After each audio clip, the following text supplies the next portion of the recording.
Hello guys! Hello water sign, hello Pisces, Scorpio, Cancer. Welcome dito sa aking channel. Kapalaran 888. Welcome guys.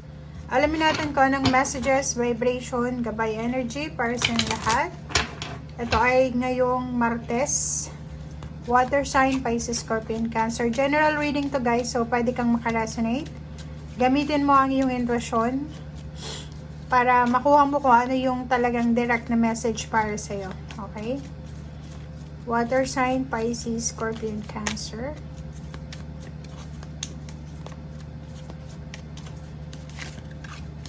Okay. First three cards natin is, first card is walk away. Second is patience please. Perfect timing.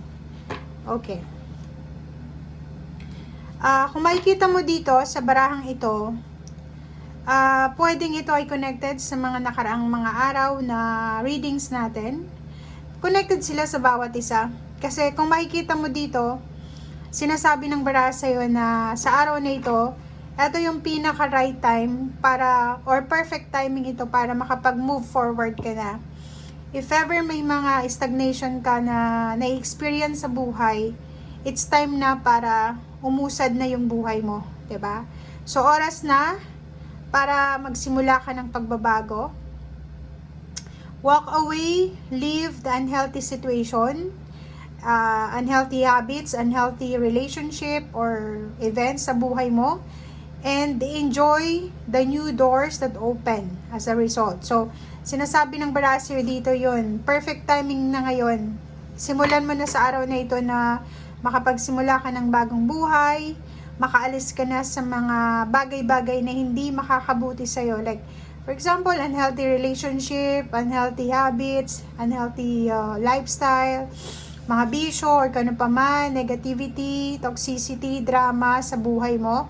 Ito na yung kailangan mong i-walk away. And kailangan mo ngayon ng pasensya. Dahil lahat ng mga hinihingi mo, lahat ng minamanifest mo, lahat ng mga pinagpipray mo, ay parating na siya. So, kailangan lang natin dito is pasensya. Okay? So, yung walking away naman, moving on, or yung pagsisimula, new beginnings, is kailangan din natin dyan ng pasensya kasi hindi lang naman yan madalian. Okay? Kailangan nating magpasensya sa ating sarili and doon sa mga actions natin. Okay? Huwag tayong magpadalos-dalos.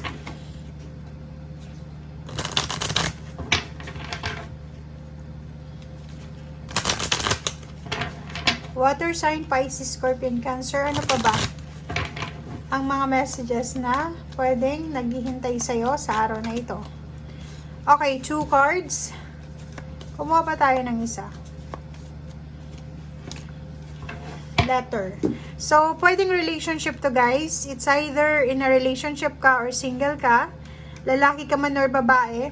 Gentleman and lady. Pwedeng single na lalaki, single na babae.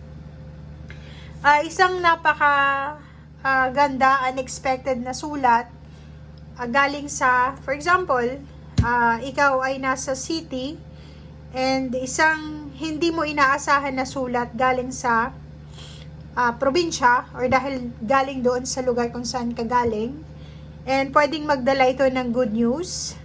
Depende sa kung sino ang sumulat nito sa'yo. Okay?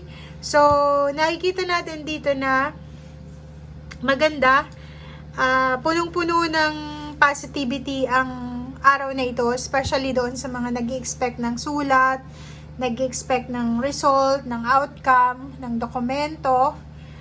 Hindi inaasahang, parang ano to kung ikaw ay may mga social media accounts, pwede may mga nag-message sa'yo, nasa spam mo siya, hindi mo alam, or hindi mo inaasahang admiration kung ikaw ay single.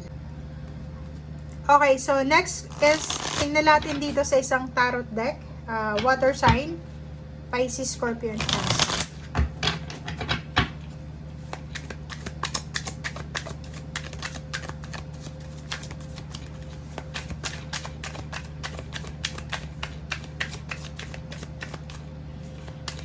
Ano pa ba ang messages na pwedeng ibigay sa iyo ng ating baraha? Okay. Eight of Pentacles. Wow. Trabaho. So, pwedeng sa araw na ito, ang balita or letter, message na matatanggap natin na pwedeng good news, is tungkol sa trabaho. Pwedeng may mag-offer sa'yo ng trabaho or kung nasa trabaho ka na, posibleng pwede itong pagkakitaan ng malaking halagang pera. Okay? So, nakikita ko sa'yo dito na magiging sobrang busy ka starting today. Okay? Kung makikita mo, posibleng marami kang obligasyon kasi itong 10 of Wands na to is multitasking para sa trabaho. So, may kailangan kang tapusin, may kailangan kang simulan, may kailangan kang i-double time. Parang ganon. So, pwedeng nagbakasyon ka for several days or for several months or weeks. And, eto na yung nakikita natin na perfect timing para punuin mo na yung mga oras na nakabakasyon ka. Parang ganon. And, meron din dito na sobrang motivated or parang ganon. Motivated na kayo, sobrang motivated na kayo, isinilang kayo, diba? Sa pag-aaral, sa pagtatrabaho, pagnenegosyo, or sa asawa, sa pamilya. But, etong motivation na nakikita natin, sobra-sobra siya. Sinasabi ng baraha sa'yo na focus ka sa ginagawa mo, sa craft mo, and focus ka na maging stable talaga yung financial mo. Yung parang hindi ka na magkakaroon ng problema sa usaping pera. Parang ganun. So, yun yung gusto mo eh. And kung makikita mo dito sa emosyon, ang ganda ng emosyon mo. Kasi, ang Page of Cups na ito is pwedeng mga batang individual sa buhay mo. So, ang magiging source of happiness mo and contentment and joy is mga batang individual. So, pwedeng anak mo, apo, or mga nakakabata sa'yo. Okay? And magkakaroon ka din ng peace of mind. If ever may mga iniisip kang hindi maganda regarding sa Page of Cups or regarding sa mga batang individual, sa emosyon, posibleng masettle mo siya, magkaroon ka ng peace and harmony, and magkaroon ka ng acceptance. Parang ganun ang nakikita natin. So, financially and emotionally, sobrang balanse ang araw na ito para sa mga water sign. Okay, next card natin is King of Wands. Ganun pa rin eh. So, napakasipag nyo sa araw na ito. And Wheel of Fortune. Ang galing. And Queen of Swords. So, yun. Kung makikita mo dito, ang focus mo hindi pa rin nagbabago. Ang focus mo pa rin ngayon is yung ginagawa mo.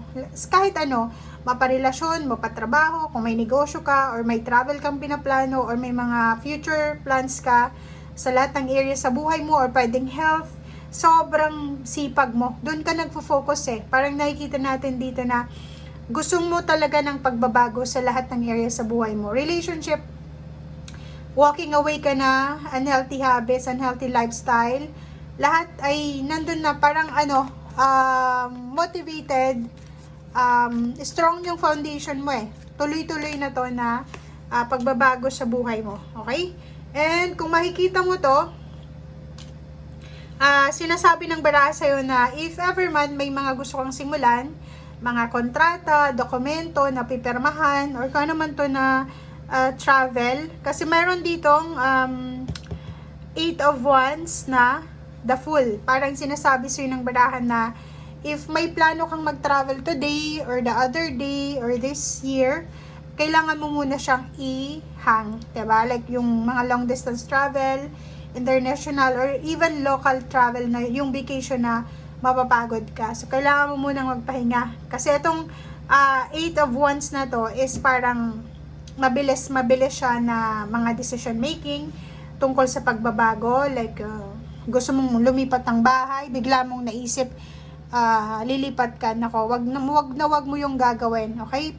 Palipasin mo muna itong taong ito para, 'di ba, para hindi ka masyadong ma-stress, hindi ka masyadong maguluhan, and stable lang. Kasi stability yung nakikita natin dito eh. So, kung may mga actions ka na kailangan na gawin lalo na sa travel or sa mga, kung ano man tong plano mo, na zero the fall. Kasi pag zero the fall is hindi mo alam kung etong planong ito is magsasucceed siya or mag-fail. So, parang sinasabi ng baraha, pakikipagsapalaran to. Okay? So, yun yung wag mong gagawin, yung pakipagsapalaran. Like, hindi mo alam kung ano yung pupuntahan mo, pupunta ka ng ibang bansa, or hindi mo alam kung saan ka pupunta, pero itatry mo pa rin. Wag kang makipagsapalaran sa ngayon, lalo na sa araw na ito. Okay? So, yan guys ang sinasabi ng mga barahan natin. Maraming salamat sa patuloy na panunood. At ay para sa lahat ng water sign, Pisces, Scorpion, Cancer, I hope na nakuha nyo yung energy. Okay? Bye!